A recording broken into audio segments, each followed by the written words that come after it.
Meus irmãos, minhas irmãs, boa noite. Recebam a paz do Senhor Jesus. É com muita alegria que eu quero convidar todos vocês que amam a palavra de Deus para localizar o texto que se encontra no Evangelho de Cristo, segundo escreveu João, capítulo de número 19. Vamos ler o versículo de número 32 ao 34. João, capítulo de número 19, versículo de número 32 ao 34.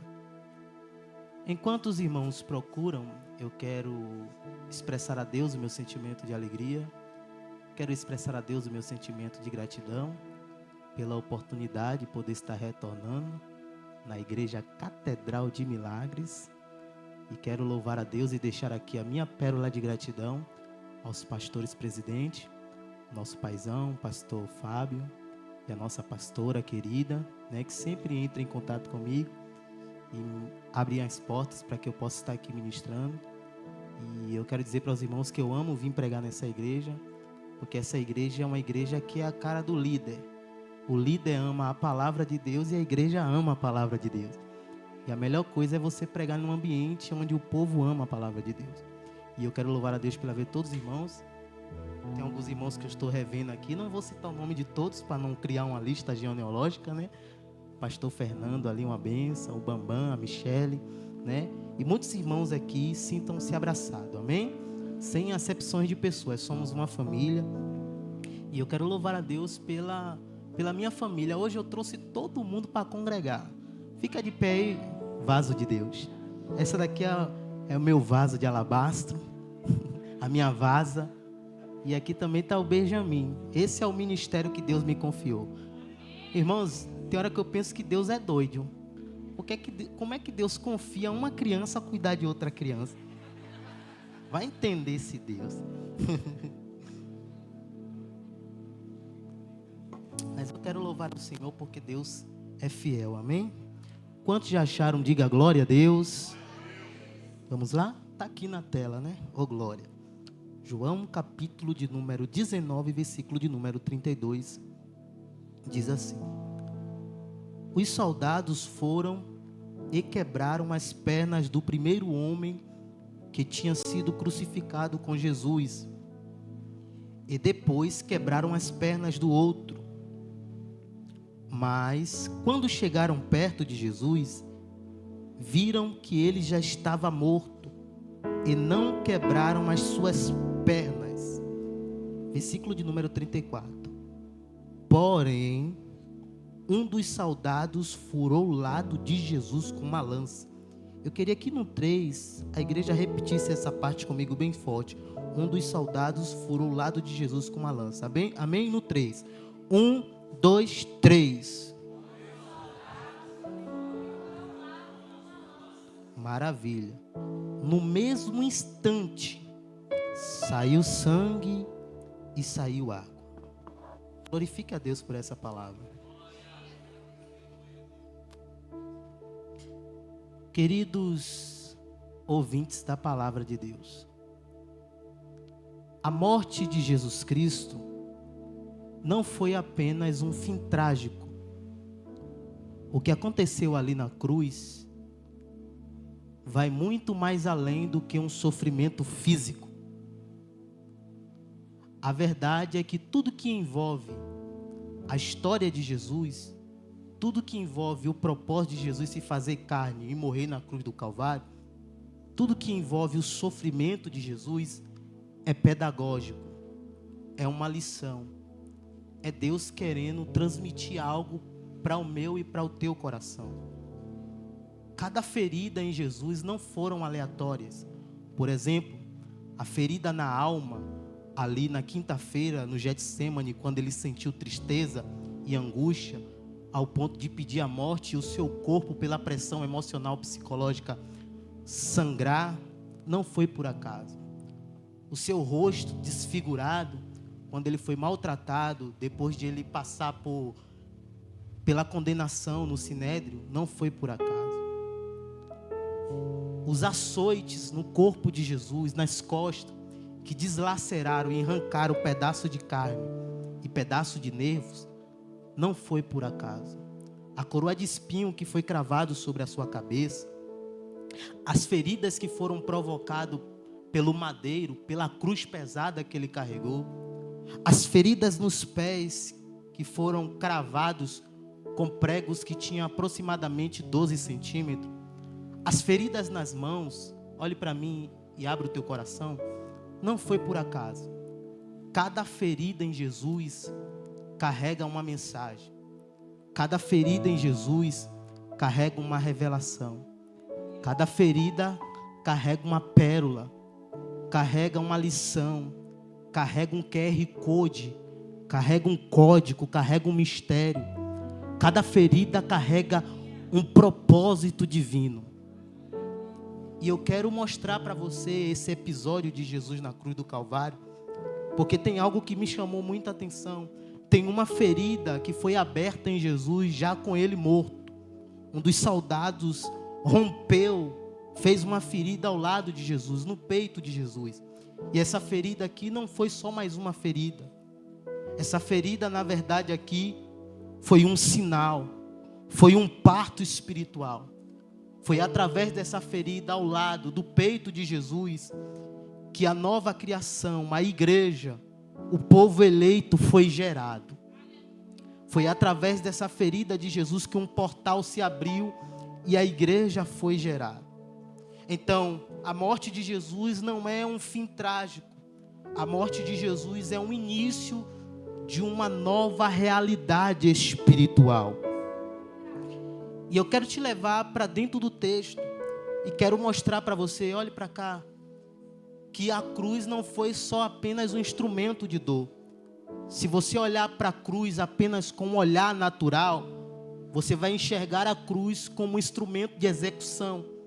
Mas se você orar a Deus, pedir para que o Espírito Santo ilumine o seu entendimento e abra os seus olhos, você vai perceber que a cruz foi a sala de parto. A dor que Cristo sentiu naquela cruz não foi só uma dor, foi uma entrega. A ferida de Jesus gerou cura. A morte de Jesus gerou vida. Está escrito na Bíblia em 2 Marcos, capítulo de número 15, versículo de número 16 em diante, que Jesus foi crucificado à hora sexta, que no horário judaico corresponde às 9 horas da manhã. Repita comigo,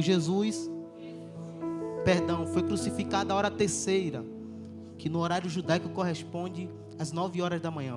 Vamos de novo, é um ensaio. Jesus foi crucificado à hora terceira, que no relógio judaico corresponde às 9 horas da manhã. E segundo Marcos, capítulo de número 15, versículo de número 35 em diante, vai descrever que a hora sexta, ao meio-dia, houve-se trevas, até a hora nona, que corresponde às 15 horas.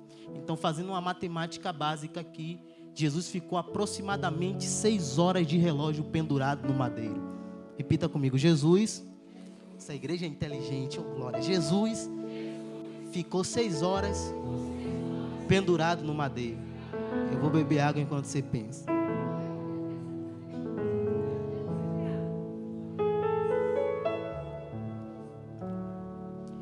Eu li um livro de um cirurgião francês chamado Pierre Barbet. Depois você procura esse livro. Tem o título assim, ó, A Crucificação de Jesus Descrita por um Cirurgião. De todos os livros que eu já li até hoje, esse foi o melhor livro. Ele diz que a crucificação era um método de execução extremamente cruel e doloroso. Para quem não sabe, Jesus não foi crucificado pelos judeus. Jesus foi crucificado pelos romanos. E os romanos, quando crucificavam o condenado, não tinha pena. Era maltratado e eles passavam pela prensa, pelo processo de dor. Jesus foi pendurado na cruz, às 9 horas da manhã. E olhe para cá, o peso do corpo fazia pressão sobre o tórax, dificultando a respiração. Então, a cada segundo, a cada minuto, a cada hora que se passava, o condenado tinha que fazer um esforço muito grande no corpo para tentar respirar. E devido ao tempo, devido às feridas, devido ao cansaço físico, devido às feridas nos pés e às feridas nas mãos, era muito difícil. E com o tempo, o condenado morria asfixiado por falta de ar, faltava oxigênio. Então a primeira coisa que aconteceu com Jesus, olhe para cá, ele foi perdendo o fôlego. Ele foi se entregando a cada segundo. E além disso, olhe para mim, a falta de oxigênio, todo esse sofrimento combinado com a intensa dor, estresse psicológico, todo o caos, o sangue derramando, provocava um colapso no coração.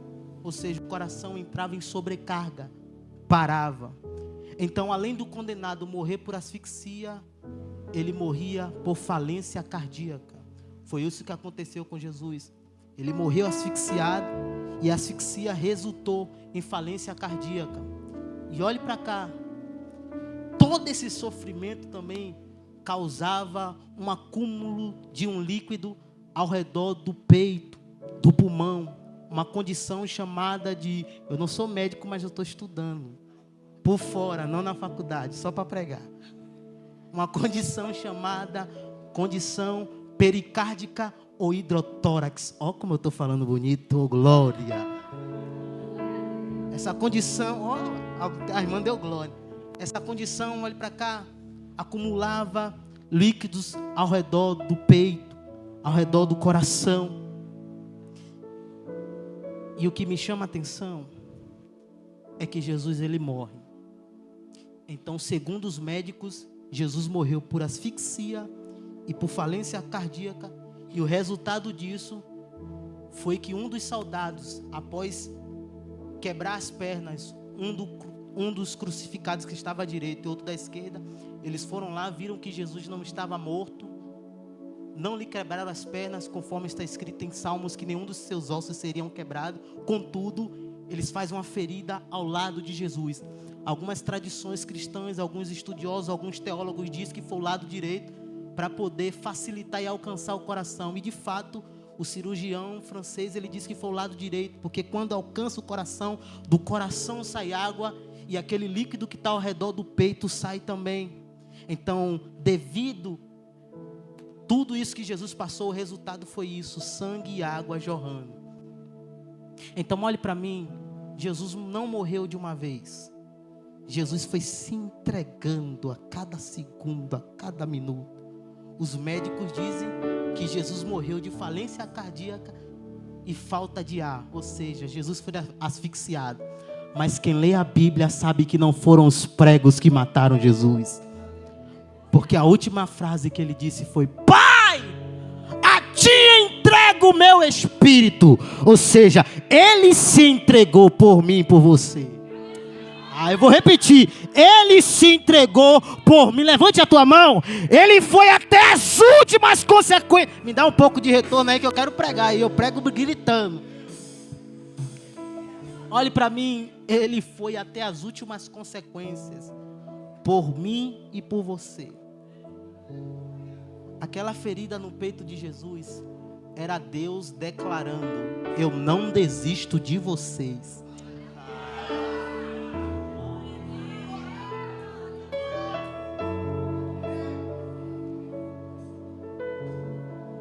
Uma ferida foi aberta ao lado de Jesus.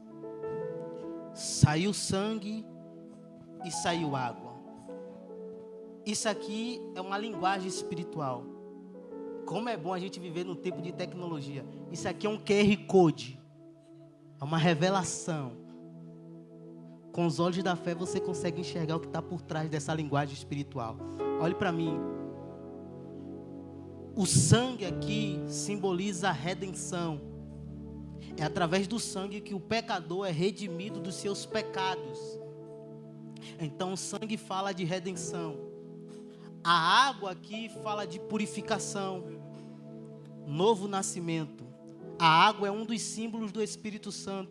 Lembra quando Jesus disse para Nicodemos: Nicodemos, é necessário você nascer de novo, da água e do Espírito. Porque a água simboliza novo nascimento. Então o sangue fala de redenção e a água fala de purificação. Isso é uma linguagem espiritual. Agora vamos para a ciência de novo. Eu estou amando a ciência. Segundo a ciência, quando uma mãe, depois de completar 9 meses, está para gerar, dar à luz a um filho, eles dizem que a bolsa estoura. E quando a bolsa estoura, sai um líquido chamado amniótico. Esse líquido pode ser amarelado, pode ser transparente, em alguns casos pode conter um pouco de sangue ou muco. Se eu estiver errado aí, depois uma médica aí pode me corrigir, mas eu acredito que eu estou certo, estudei muito, glória. Então olhe para cá, a mãe, quando ela está para gerar uma criança, dar à luz, ela sente muita dor, e a bolsa estoura, e sai sangue e sai água, mas todo esse processo de dor, e quando a bolsa estoura e sai sangue e sai água, não indica que a mãe vai morrer. Isso é um sinal que ela vai gerar e vai dar à luz a um filho. Eu não sei quem pegou, mas eu vou pregar. Quando Jesus foi ferido na cruz do Calvário, e saiu sangue, e saiu água daquela ferida, a igreja foi gerada. A igreja levante a tua mão. Você foi gerado através do sangue de Jesus. Você foi gerado através da água. Você foi gerado através da ferida. Oh, glória. Obrigado, Deus. Obrigado, Espírito Santo. Você foi gerado na cruz do Calvário. Eu tenho uma palavra para liberar para alguém aqui. Talvez você está passando por uma fase da sua vida que Deus está permitindo as dores. Talvez você está passando por uma fase da sua vida que Deus está permitindo as feridas. E quem sabe você veio para essa quarta de milagres sangrando. Só que eu preciso mandar um recado para o diabo. Eu posso estar sangrando, mas eu estou vivo. Eita. Eu posso estar sangrando, mas eu estou orando. Eu posso estar sangrando, mas olha eu aqui na quarta de vitória. Eu posso estar sangrando, mas eu fui escolhido. Eu posso estar sangrando, mas eu tenho uma chamada.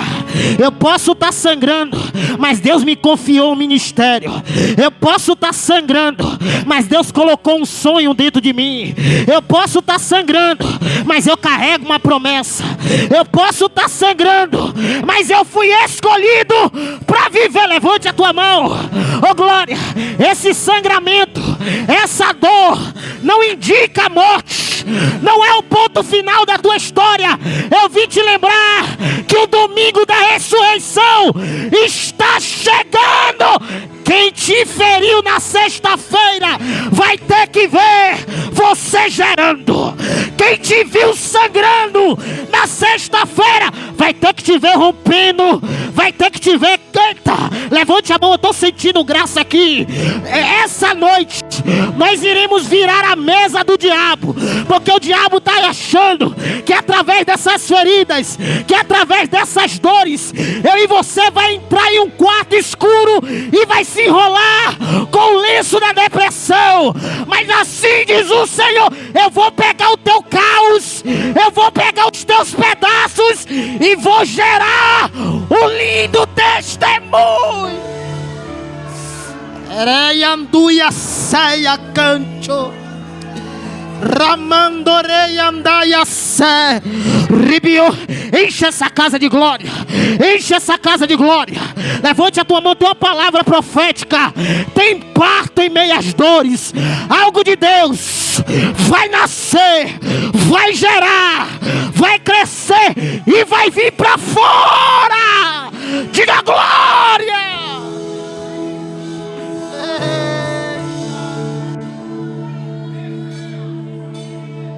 Há parto em meias dores. Nessa fase do poço você vai gerar algo da parte de Deus. Nessa fase do deserto você vai gerar algo de Deus. Nessa fase do vale de ossos secos, você vai gerar algo da parte de Deus. Nessa fase da fornalha, aqueceram a fornalha para te matar, mas você vai gerar algo de Deus dentro dessa fornalha. Nessa fase da humilhação, do desprezo, estão te pisando, estão te fazendo de tapete, espera só, Deus vai mostrar para eles quem é você no reino. Essa fase da traição, essa fase da decepção, essa fase da perca, meu Deus, eu estou sentindo graça aqui. Olhe para mim, não fique pensando que a dor não faz parte do propósito.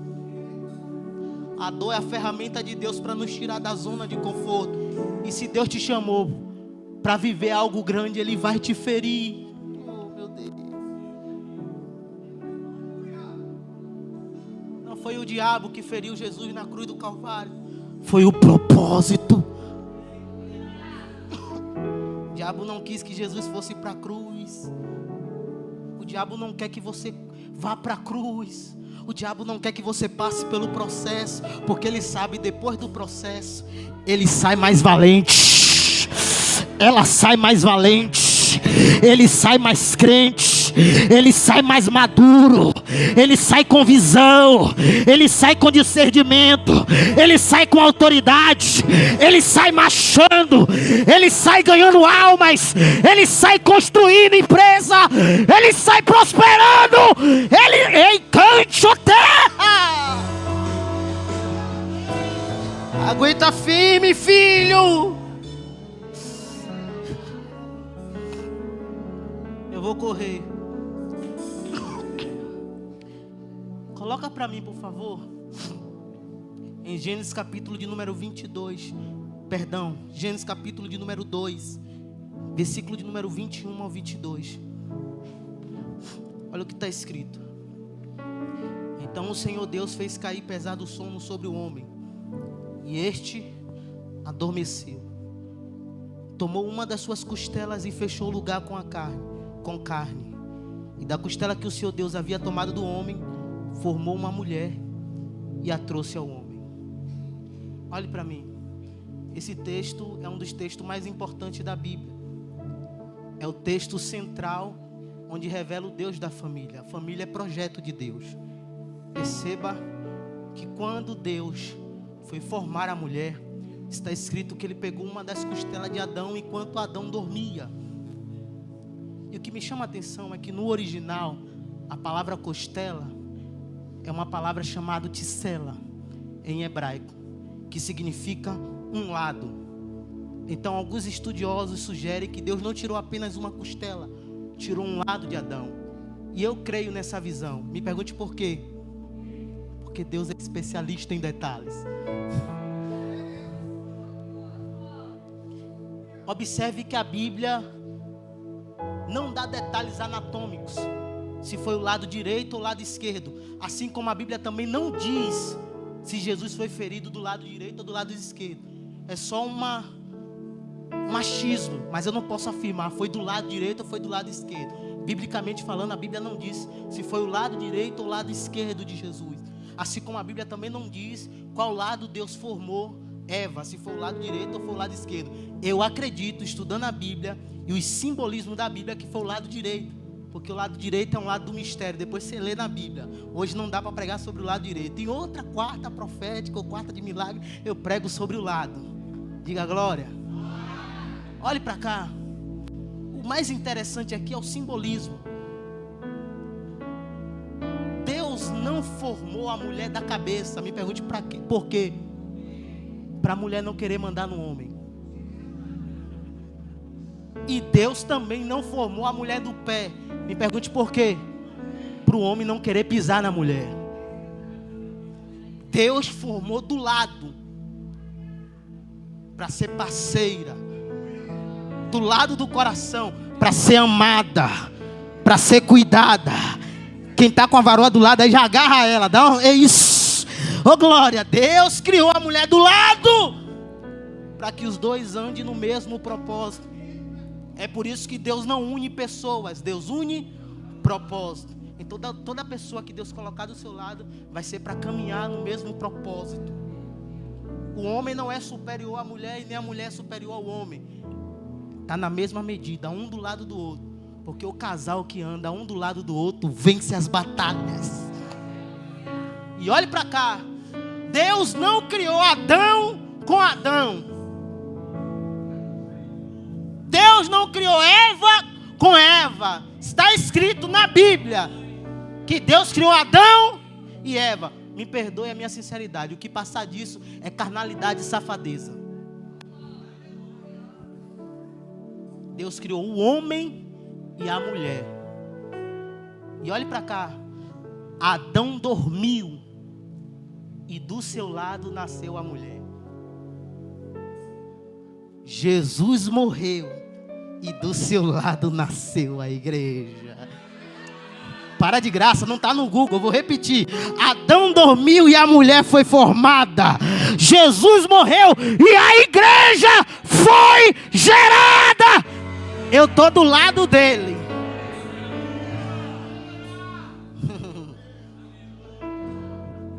Essa pergunta vai confrontar, mas eu vou ter que fazer. Se a igreja foi gerada ao lado de Jesus, por que é que você ainda vive como se não tivesse ao lado dele? Eu vou beber água enquanto você pensa.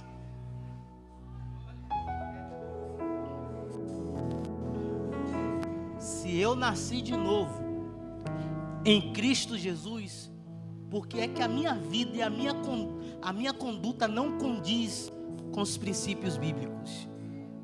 Será que de fato eu fui gerado ao lado de Jesus? Ou eu só estou ao lado dele? Meu Deus. Eu vou deixar isso para um culto de doutrina. Olhe para mim. Em Efésios capítulo de número 5. Põe aí para mim. Efésios capítulo de número 5. Versículo de número 25. Põe aí.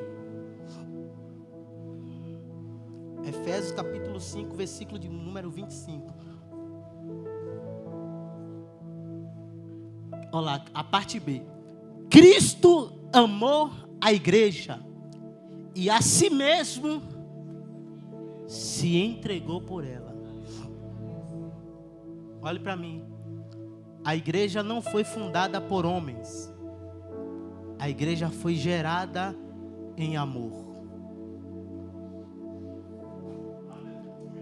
A igreja não foi gerada por homens. Ela foi gerada pelo Espírito Santo. A igreja não é uma invenção humana. A igreja é uma revelação divina. A igreja não foi construída em pedras. A igreja foi construída nas feridas de Jesus. A igreja não nasceu através de reuniões de líderes. A igreja nasceu do coração do Pai. A igreja não é um prédio cheio de cadeiras. A igreja é um povo cheio de fé. A igreja não é uma estrutura física. A igreja sou eu. A igreja é você.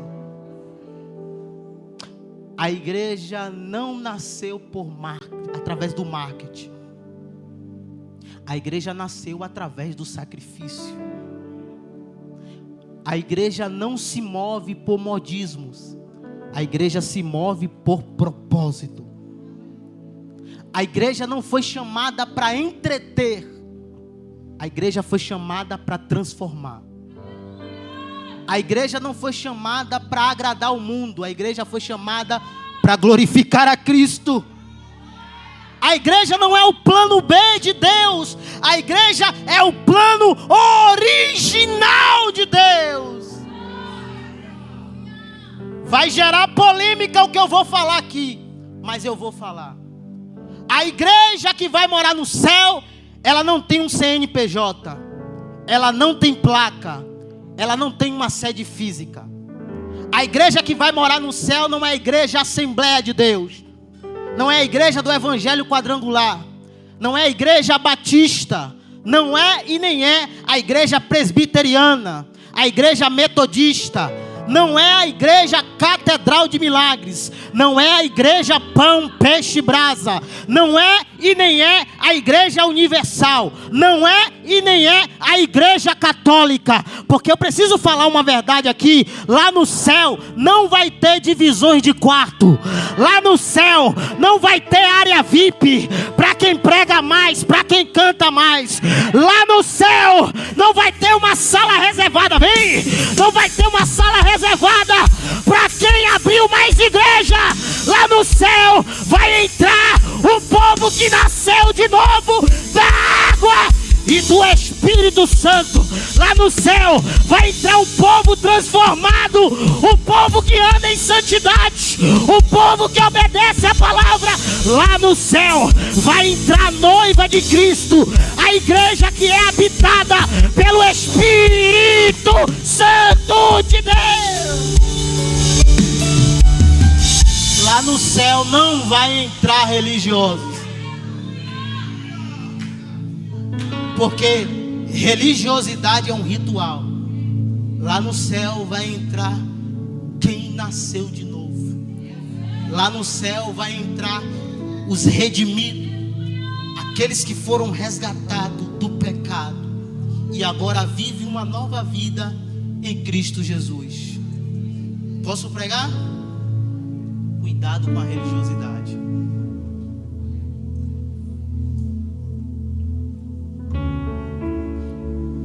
Quem matou Jesus não foram os assassinos.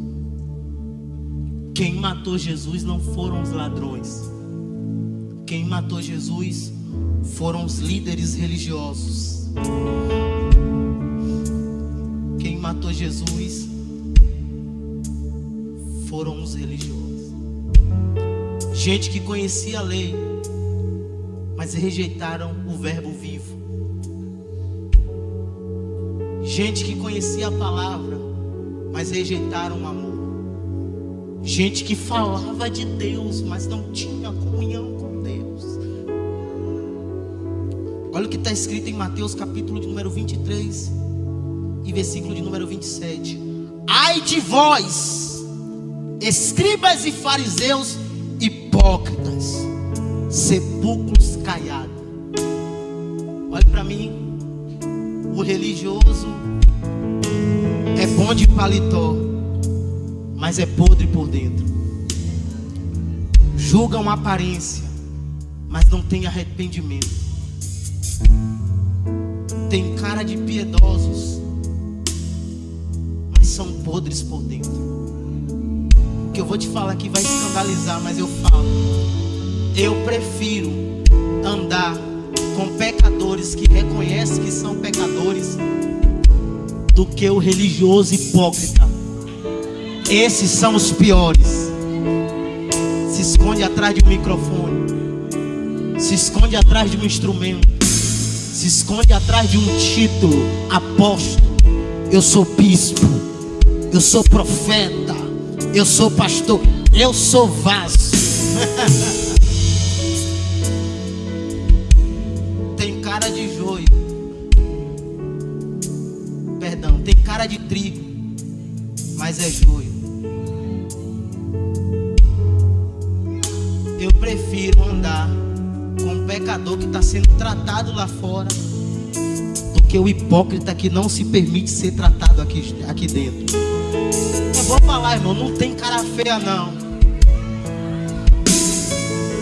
O religioso hoje veste uma roupa diferente. Ele usa páginas com títulos evangélicos.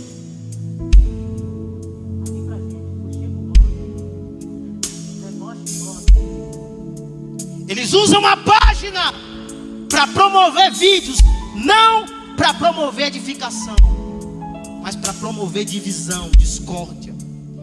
Eles usam um versículo não para promover vida, mas para condenar. Eles usam a palavra não para consolar e alcançar o pecador, mas usam a palavra para matar. Eles tentam abater quem Deus levanta. Eles tentam cancelar, expor.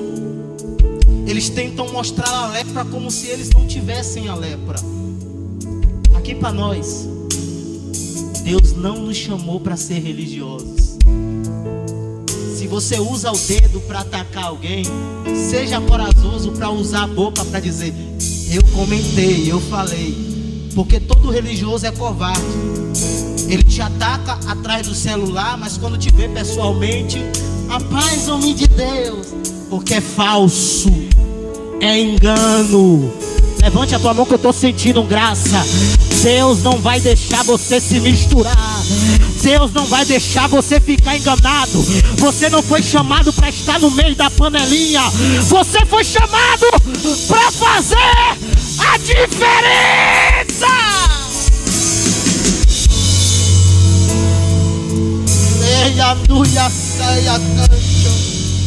Olhe para cá. Você não faz parte de uma religião. Com todo respeito a todos os pastores e a todas as congregações que eu recebo o convite, praticamente todas essas que começam o meu nome eu prego nessas igrejas. Mas aqui pra gente, pare de idolatrar pastor, pare de idolatrar pregador, pare de idolatrar placa de igreja. Você que está aqui hoje, você só fala com seu irmão porque ele está aqui na sua igreja. Ele sai da sua igreja, está em outra denominação, e você vira as costas, não dá paz. Que amor é esse que você carrega? Que Jesus é esse que você prega? Quando o irmão se desvia, você vira as costas, vira o rosto. Que evangelho é esse? Que Jesus é esse que nós estamos pregando? A gente faz acepção de pessoa. Se o irmão tem dinheiro, se o irmão tem carro, se o irmão tem uma boa reputação, a gente prepara uma cadeira de honra para ele. Mas o irmão que chega em pedaços, que não tem nada para oferecer, a gente vira as costas. Vou falar a verdade. Se você não me suporta aqui, você não vai morar comigo lá no céu. Você não gosta de mim, mas vai ter que me engolir. Não gosta do meu jeito de falar, do meu jeito de pregar, mas vai ter que me engolir. E quando você não gostar, estiver subindo até a goela, vá conversar com o papai. Deus, tira essa mágoa. Eu não gosto daquele irmão. Vai orar, desce! Olhe para cá. Sabe por que os meus inimigos ficam atribulados? Porque eu não vejo eles como inimigo. Eu estou em um nível. E quando eu falo isso com muita humildade, que Deus não me tire desse nível espiritual. Eu estou num nível espiritual, não vou dizer tão elevado, que isso aí é soberba. Eu estou num nível espiritual tão intenso que os meus inimigos eu não vejo como inimigo. Me pergunte, você vê como o quê? Vejo como ferramenta de Deus para me tratar. O problema não é ele, sou eu. Preciso amar mais. A gente ora, olhe para cá, para que Deus desenvolva os frutos na gente, e a gente não entende o trabalhar. A gente fala: Deus, me ensina a amar. Cuidado com o que você pede. Quando você pede para amar, Deus não vai colocar aquele amigo que fica lá curtindo a tua foto o tempo todo, que comenta: você é vaso, você... Não, Deus vai botar o inimigo para dizer: você é feio, você é chata, você é vai te perseguir. Vai botar aquele macumbeiro lá para te perseguir. Vai botar aquele ente querido lá para falar de você, para fofocar de você. Aí você diz: é o diabo. Não é não, é Deus usando ele para tratar você. Porque depois de Deus te curar, Deus vai curar ele, vai salvar ele, e a gente vai morar no mesmo céu. Quando eu comecei a entender isso aqui, eu comecei a me assustar, irmão. Me pergunte por quê. Porque eu gosto muito de ir para o monte. Aí quando eu chego lá no monte, eu vejo alguns irmãos que não estão tratados ainda. Eles sobem no monte para fazer campanha para Deus matar alguém. Eu fico: meu Deus do céu, se a Bíblia diz que a gente não deve se gloriar nem dos nossos irmãos e nem dos nossos inimigos quando caem, principalmente orar para matar alguém. Deus, mata aquele macumbeiro para que a minha empresa prospere. Meu Deus do céu. Aí Deus está lá dizendo, aí Deus está lá do céu olhando: eu quero é matar você, infeliz. Não se assuste com o que eu vou lhe falar. Você vai se decepcionar e muito. Não é lá fora, é aqui dentro. Me pergunte por quê. Porque a igreja não é um povo perfeito. A igreja é uma comunidade formada por pessoas.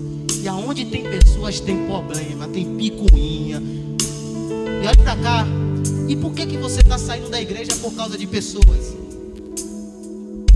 Irmão, não vou naquela igreja lá porque ali só tem hipócrita. Olha pra cá. Você sai do seu trabalho porque lá tem hipócritas? Sai. Quer até uma promoção para ficar líder e pisar naquela pessoa. Aqui para nós. Você sai da faculdade porque tem gente lá que discorda de você, tem um pensamento diferente, ideologia diferente, crença diferente, religião diferente. Você sai da faculdade? Sai. Aqui pra gente? Não sai. Você sai do meio da sua parentela porque tem gente lá que fica fazendo picuinha, fofoca, contenda. Na sua não tem não, só na minha. Misericórdia. Você sai. E por que você sai da igreja? Por causa de pessoas. Aqui a gente vive em comunhão, mas olha pra cá. Eu não entrei na igreja por causa de pessoas. Eu entrei na igreja por causa dele. Eu nunca projetei estar em um altar pregando, principalmente sendo profeta e profeta menor. Eu projetei estando dançando, viajando, fazendo show, sendo famoso. Mas a graça me alcançou. E eu vi muita coisa dentro da igreja que eu não vi no mundo. E poderia sair e se tornar inimigo da igreja e meter o pau na igreja. Falar, rapaz, bando hipócrita. Mas olhe pra cá, a luz não foi chamada para brilhar no meio da luz. A luz foi chamada para brilhar em meio às trevas. É no meio das cobras, no meio dos crocodilhos que Deus te chamou para ser igreja. Ser igreja num ambiente favorável é fácil. Deus te tirou, olhe pra cá, para você ser igreja num ambiente contrário. Deus te chamou para você ser igreja no Egito. Deus te chamou para você ser igreja na Babilônia. Deus te chamou para você ser igreja num palácio onde todo mundo senta para comer as iguarias do rei. E você diz, nem coloca a iguaria, nem coloca para mim comer, porque a minha comida é diferente, a minha refeição é diferente, o meu Deus é diferente. Eu estou terminando. Olhe para cá. A igreja foi gerada. Tem ainda 7 minutos. A igreja foi gerada na cruz. Porém, a igreja foi concebida na eternidade. O que é conceber, irmão Mateus? Conceber é o momento em que um propósito é gerado, uma ideia, um plano. É quando algo nasce no coração.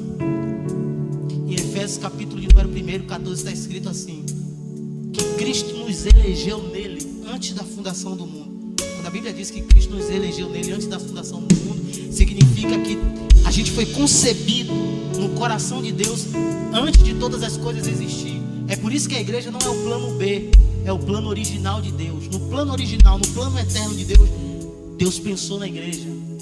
É por isso que a origem da igreja não é da terra, é do céu. Quem prega dizendo que você foi criado da terra está pregando errado. Você não foi criado da terra, você só foi formado. Eu vou beber água quando você pensa. Olhe para mim. Você só foi formado, está escrito que Deus formou o homem do pó da terra. Após Deus formar, criar o boneco de barro, está escrito que Deus sopra o fôlego de vida. No original aqui a palavra pneuma, ruach, zoe, hálito, fôlego. E por que Deus tem que soprar? Porque Deus tem que pôr para fora aquilo que está dentro. Ah, para de graça. Você foi gerado no coração de Deus. Perdão, você foi concebido no coração de Deus. E olhe para mim. A igreja foi concebida na eternidade. E ali na cruz do Calvário a igreja foi gerada. Gerar é o momento que algo concebido toma forma e nasce. É como uma criança no ventre. Ela foi concebida, agora chegou o momento dela nascer. Então na cruz aconteceu o cumprimento histórico. É em Cristo Jesus, através da sua morte, que a igreja foi revelada. Vou repetir de novo. É por isso que a igreja não é o plano B depois da queda. Deus já sabia que Adão iria cair. É por isso que ele envia o último Adão. O primeiro Adão fracassou no jardim. O segundo Adão venceu na cruz. Olhe para mim. A igreja foi concebida na eternidade, gerada na cruz. Então em Atos 2, pastor Fernando, em Atos 2 não é o nascimento da igreja. Me pergunte não. Não, a igreja nasceu na cruz.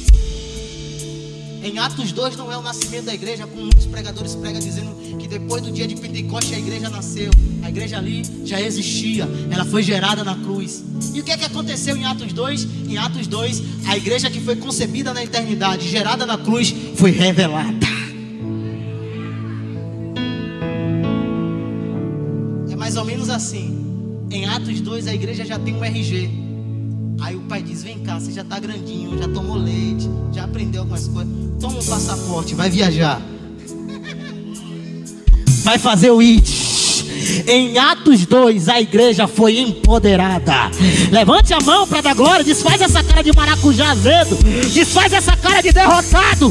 Eu vim lhe dizer que você não faz parte de uma religião. Eu vim lhe dizer que você foi concebido na eternidade, gerado na cruz e revelado no dia de Pentecostes. Em Pentecostes aconteceu o derramamento do Espírito Santo.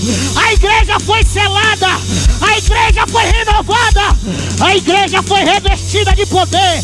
Ela recebeu a capacitação espiritual para avançar, e as portas do inferno não prevalecer contra ela. Levante a tua mão e enche essa casa de glória, que a última profecia está a caminho agora. Vai, vai, enche, glória, glória. Uribicancho, Uribicai, Uribiome. Eu estou sentindo graça aqui agora. Essa noite, o que Deus tem para você vai ser gerado agora. Olha, o Espírito Santo de Deus vai te tocar aí agora, vai ativar a tua identidade. O Espírito Santo de Deus vai pegar os teus pedaços agora. O Espírito Santo de Deus vai curar a tua mente, vai curar o teu corpo, vai curar os teus pés. Pega essa palavra, a corrente está sendo arrancada agora dos teus pés, e Deus está te calçando na preparação do Evangelho da Paz. Ninguém te prende, ninguém te segura. Chegou a hora dessa igreja decolar. Levante a mão. Essa igreja vai viver um tempo da plenitude do Espírito Santo. Essa igreja vai viver um tempo de avivamento. Essa igreja vai viver um tempo de colher. Essa igreja vai avançar. Receba aí agora a autoridade. Isso, sobe comigo, sobe comigo. Eu estou sentindo a autoridade. Eu estou sentindo a autoridade. O grandão já está renovando. Olha lá, olha lá, olha lá, ó. A depressão vai cair hoje. A miséria vai cair hoje. O vício vai cair hoje. A bomba gira vai ter que arrumar a bagagem. O tranca-rua vai ter canto terra. O ribicanto, o ribicai. Pega a espada aí agora. Pega o escudo aí agora. Entra na guerra. Vai cair a miséria, vai cair a morte. Quem manda lá é o leão. Oh, glória. Eu vou deixar você adorar. Só a igreja. Eleyanduya seya cancho, Rayandoya candoya seya andai. Isso, Ribiomdereya cancho. Isso, seja empoderada aí agora. Se você não nasceu de novo, eu profetizo agora que uma nova versão em Cristo Jesus está sendo gerada em você agora. Isso. Pai, eu quero nascer de novo. Pai, eu quero nascer de novo. Pai, eu quero nascer de novo. Me lava no sangue, Pai. Me purifica na água. Eu quero nascer de novo.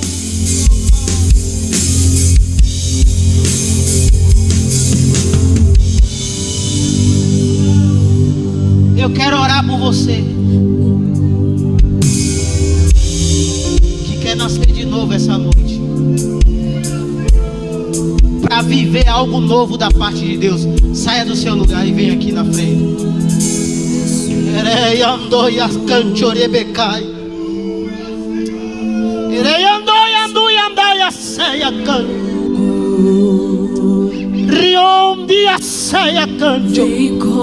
Daqui a pouco você canta. Venha, venha, venha. Quem quer nascer de novo ao lado de Jesus, oh glória, Quem nasce de novo ao lado de Jesus, o inimigo não toca. Oh glória, você vai nascer de novo hoje aqui, essa noite. Oh glória, o teu Deus vai te gerar em Cristo Jesus. Essa noite, o Espírito Santo vai fazer uma cirurgia no teu homem interior, na tua mulher interior. Comece a orar. Eu vou te dar 1 minuto para você orar. Isso. Eu sei que você está em pedaços. Eu sei que você está sangrando. Eu sei que você está por um fio. Eu sei que você não está aguentando mais essa pancada. Eu sei que você não está aguentando mais ficar sozinho, sendo rejeitado, porque só você é crente naquela casa. Só você decidiu buscar a Deus e a luta se intensificou. Só você sabe o diagnóstico que você está vivendo. O médico falou que esse câncer é para a morte. Só você sabe a tempestade, o vento, a prova, a guerra. Só você sabe o tamanho do leão que você está enfrentando. E ele está rugindo forte. Parece que ele vai te devorar. Só você sabe o tamanho do gigante. E ele está te afrontando. Ela está te afrontando. Só você sabe isso. Comece a orar. Vai botando para fora aí agora. Isso. Vai botando para fora. Está escrito que quando Jesus começou a orar, ele começou a sangrar. Mas mesmo sangrando, ele orava dizendo: Pai, Pai, você tem um Pai. Você tem um Pai. Abra a boca para orar. Coloque no altar agora aquilo que está fazendo você sangrar. Isso. Como é o teu nome? Deus está curando a tua mente hoje. Deus está curando e está arrancando todo o sentimento de solidão. Você está se sentindo sozinha, mesmo estando rodeada por pessoas que você ama, porque há uma crise existencial na tua alma a respeito da sua identidade. Mas Deus manda lhe dizer: tu és a minha filha. Antes de você nascer, eu te escolhi. Antes de você ser gerado no ventre da tua mãe, eu te separei. Tu és a minha princesa. Tu és a minha filha amada. Dá um abraço nela aqui, moça. Tu és a minha filha amada. Eu estou curando hoje de toda a carência paternal. Isso. Tu não entende a ausência dele, mas eu sou teu pai. Eu sou teu amigo. Receba uma nova identidade, filha. Seja batizada aí agora. Isso. Canto. Receba o batismo como Espírito.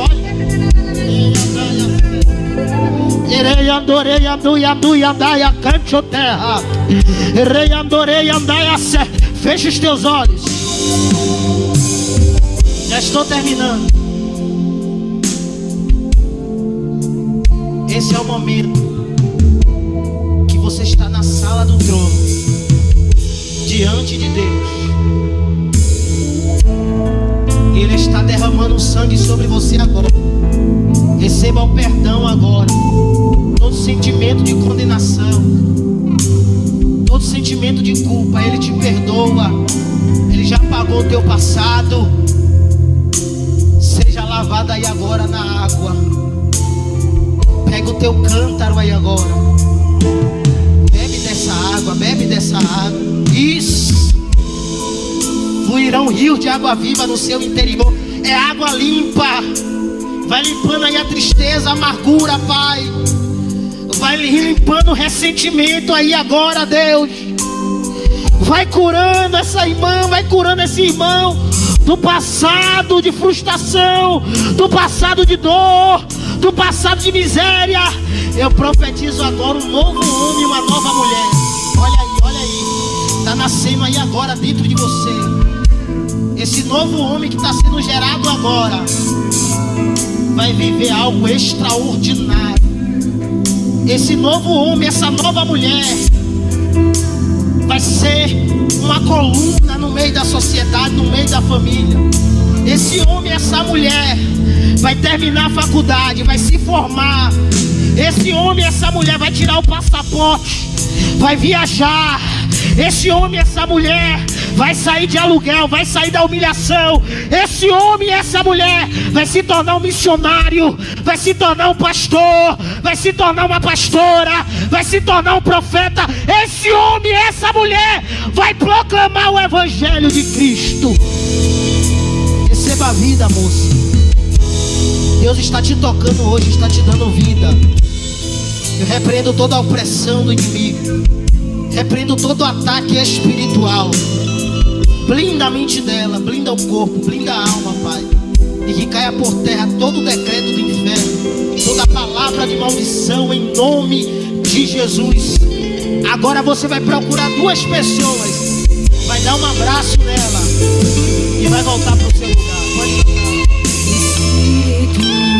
Espírito, que desce como fogo,